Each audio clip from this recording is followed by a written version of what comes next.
Now, please join us in welcoming former Chancellor of District of Columbia Public Schools, Dr. Louis D. Farabee. Also joining us is NAF's own Chief Executive Officer, Lisa Doogie.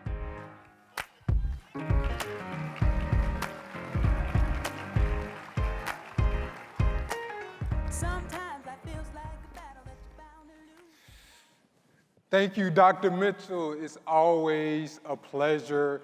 I am thrilled to be here today and sit down with my good friend, Lisa Doogie, and ask her some questions. So thanks to your hard work, you submitted some questions during registration, and now we're going to get started in asking some questions. You ready, Lisa? I am ready. All right, so the first question I have for you, what opportunities can NAF Academy graduates expect as a result of their NAF involvement? Well, first of all, thank you for joining me for this. I'm very excited to have you here. And when students complete their NAF Academy experience, they graduate with so much more than a diploma. They graduate with the experiences, relationships, skills, and confidence that give them a real advantage as they take their next step after high school. Throughout their academy experience, students explore career possibilities, engage with professionals, build transferable skills like communication, teamwork, problem solving, and apply classroom learning to real-world challenges. So students gain access to internships, industry mentors, dual enrollment opportunities, scholarships, and professional networks that often become the foundation of their future careers. And most importantly, they graduate with something that every employer values, and that's clarity. They have a better understanding of who they are, what they're capable of, where they want to go, and our research shows that this design works. 72% of NAF students who completed NAF track certification enrolled in college within 2 years, compared to 64% of Academy students who didn't get NAF track certification, and 31% of non-NAF students from the same school districts. And we also know that NAF students who complete a program of study took dual enrollment classes are 168% more likely to enroll in college within 1 year of graduation, and 110% more likely to graduate within 4 years compared to their classmates who didn't. Yes.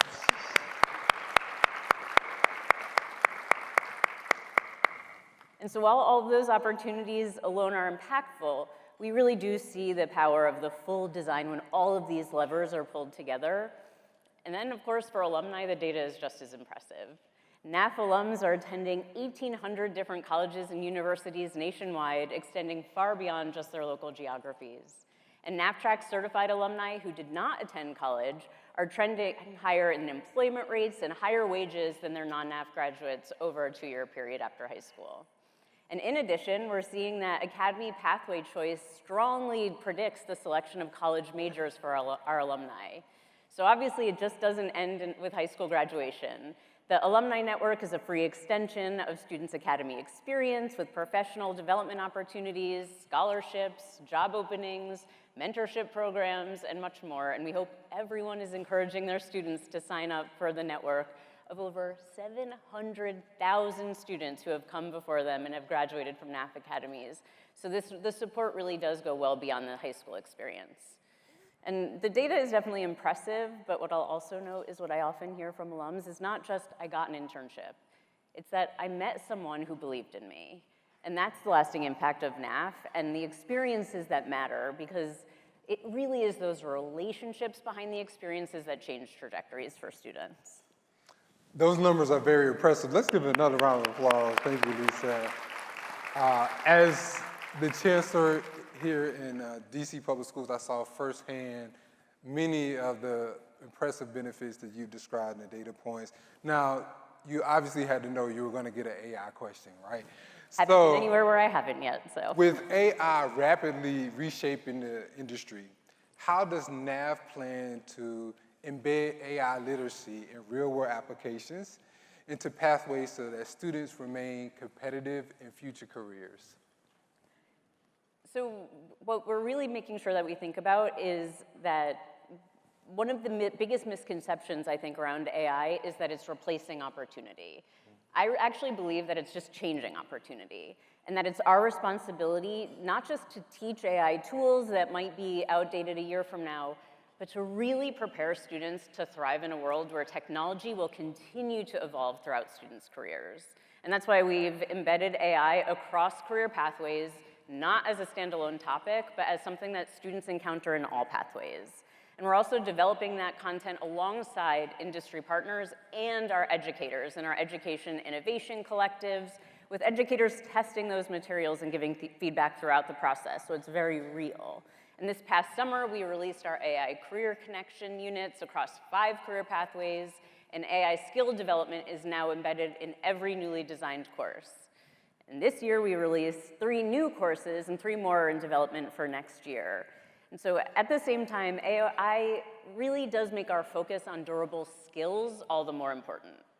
Critical thinking, communication, collaboration, creativity, ethical decision-making, and judgment are all skills that employers continue to tell us matter most because AI can't replace them. So our goal has always been bigger than preparing students for their first job.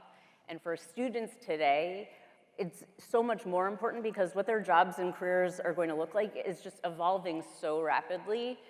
And so what I keep thinking about is that AI will certainly change what we do, but it's our humanity that will always define how we do it. And so the future will really belong to those who can connect those two, and for me, that really is our responsibility, to be teaching students how to do just that. I love the emphasis on humanity. You're so right. So I know that resonates with everybody here today.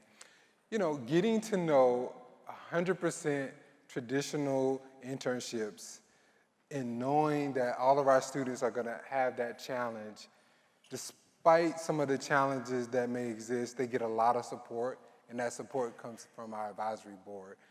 Does NAF have any plans to change the framework or the certification or the way that we think about high-quality school-led projects that may be an alternative to the traditional internship?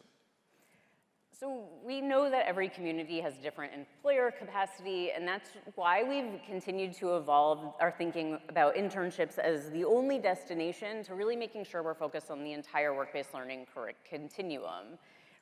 Making sure that students have even more opportunities to explore their career aspirations, develop the skills they need for futures that they're pursuing, and for the opportunities to build those network connections that really can help them navigate their careers forward.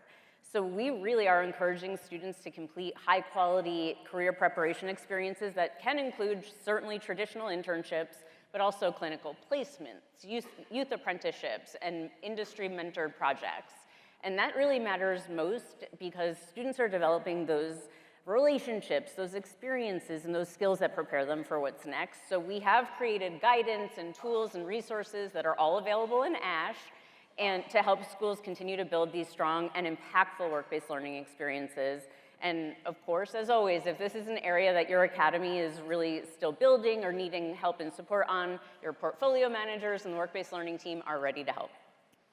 Well, you know, students and community members are challenging us to think differently about internships. So I'd love to hear that you're ahead of the game. Now, the next question is about how you're adapting. How is NAF adapting to its design to meet the needs of students who may not follow the traditional pathway? Well, I think that one of the strengths of NAF is that the design really has never assumed that there's only one definition of success. Some students go directly to college, others enter the workforce, pursue apprenticeships, take a gap year, serve in the military, or combine several of those experiences over time. And our role is not to define success for students, it's to make sure that they graduate with the skills, experiences, and support system that they need to succeed in whatever path they see as successful. So that's why we're continuing to expand work-based learning, digital learning opportunities, career exploration, and our alumni network so students continue to have support long after they leave high school and navigate the many pathways to success. So the next question is about expansion. You know what the burning question is. Does NAF have any plans to expand to more locations? Absolutely. So we believe that every student deserves access to high-quality career-connected learning regardless of where they live. And our growth strategy is very intentional around that. We are not expanding just to increase the number of academies. We are making sure that we're building strong, sustainable partnerships with school districts employers, higher education, community leaders that can really support students both in years to come, both in the places where we currently exist and in new states and districts. And at the same time, we're continuing to expand our impact in new ways. So we're with tools like NoPro, which currently has over 52,000 users on the platform. Yes. And our work-based learning resources. We are reaching educators and students beyond traditional NAF academies and making sure even more students have the access of the impact that NAF has had and we've built over the last 46 years. Well, I had to ask that question. I know the people in DC and in my time in North Carolina, we appreciate having your presence. And remember, that number was 52,000. Let's give that another round of applause. Very exciting. And both NAF and non-NAF, so very impressive. So again, another question about expansion. Everyone says middle school is the lowest work. Are there any plans to add middle schools to NAF academies? Well, I know there's a lot of people in this room smiling at this question, and we do know that career awareness starts well before high school, and that young people are beginning to imagine their futures well before they enter 9th grade. And again, we know that many of our district partners are asking how we can engage students earlier to help them make informed decisions about their pathways. So right now, our primary focus remains exceptional high school experiences, but at the same time, we are continuing to explore with our district partners what a stronger middle school connection can look like, whether that's through career exploration, smoother transitions into NAF academies, or other experiences that help students enter high school with excitement, confidence, and a sense of purpose. And we are still learning alongside our partners and peers, and we want to be thoughtful about any future approach to strengthen the high school academy experience and ultimately ensure that we have even better outcomes for students. So it is definitely under consideration. I appreciate you considering it. Having been in middle school as a school leader for many years. So the next question is about the future, right? And so what is the most challenging obstacle that NAF plans to address, to overcome in the next year or two? How do you see NAF evolving, being responsible to the field, and just being responsive in general? So I actually see our greatest challenge as our greatest opportunity, and that's that more students desperately need something that keeps them connected to high school and focused on an aspirational yet attainable future. And as we said, we know that the NAF design works, so the question is, how do we make sure significantly more students have access to it while maintaining the quality that has defined NAF for more than 4 decades? And we've talked about growth already, but over the next 5 years, you will continue to see us strengthening employer partnerships, modernizing career pathways, expanding work-based learning, thoughtfully integrating AI, and building even stronger connections for students while they're in high school and through the alumni network. So success isn't just growing the number of academies, but it's about helping many more young people graduate with the skills, the experiences, the relationships, and the confidence they need to succeed in whatever comes next. So I really do see what is a challenging environment as a great opportunity for us to continue to do our great work. I think you're going to appreciate this last question. If you had to name NAF superpower, what sets it apart? What would you say? Well, I know you've had a lot of experience with NAF as the former superintendent here, so I'd love for you to answer what you think throw the NAF question back on superpower me. is. Okay.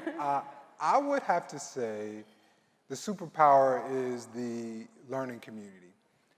Not just between the adults and students, but student to student, our partners to the adults, just the way everybody is learning with and from each other is nothing like I've seen before, and I think is really, truly the superpower for NAF. Does that sound right? Well, I think that sounds very on track for the exact way that I've been thinking about this since we've heard this question, because I do think our superpower is relationships. For more than 46 years, NAF has built a design around one simple belief, that relationships create opportunity. And as we continue to think about this, as we're all in this room, I have to believe that you know that that's true, that students don't thrive because of just a class or a curriculum. They thrive because someone sees something in them before they even see it in themselves. Someone challenges them, encourages them, opens a door they didn't know existed. And that's what all of you do every single day. NAF just takes that idea and builds around it, connecting those educators and employers and post-secondary partners and alumni and communities so that students have that network of people invested in their success. So when people ask what makes NAF different, I think the answer is the people, and it's the educators and partners in the room who bring our design to life every day. You are the ones bringing these relationships that give students that confidence to help them discover what's ultimately possible and change the trajectory of their lives. So I would say that's our collective superpower, and that's why after over 40 years, we continue to transform lives one relationship at a time. What'd you think? I think our responses were parallel. I think so. Well, thank you, Lisa, for answering the questions today. Let's give Lisa another round of applause for her leadership. Well, and thank you, Dr. Farabee, for being such a great partner to NAF for so many years. We really appreciate it, and very much appreciate all of you being here, and very excited for a wonderful NAF Next 2026.